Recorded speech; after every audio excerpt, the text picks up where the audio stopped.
On the corporate side, we had some customers that were breached back in the early days where, the FBI would call them. And now you're in this incredibly difficult, crazy difficult situation where they're like, why didn't you protect us? And so the dark days there sort of teach you, again, a couple of things: that the relationships matter. Try to establish relationships with your customers early so that they trust you. So when something bad happens, they know that you're just not somebody that's remote. Stay in contact with them. Take responsibility for the things that are your fault. And then last was this concept that I talk about with my team a lot, which is customer satisfaction is the alignment of expectation and delivery.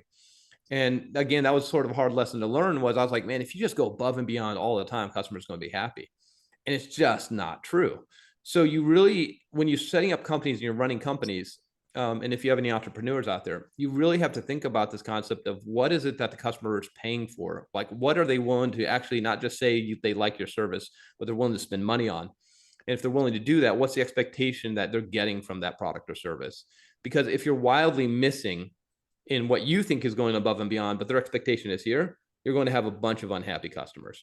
If their expectation is here and you're delivering here, they're all happy, right?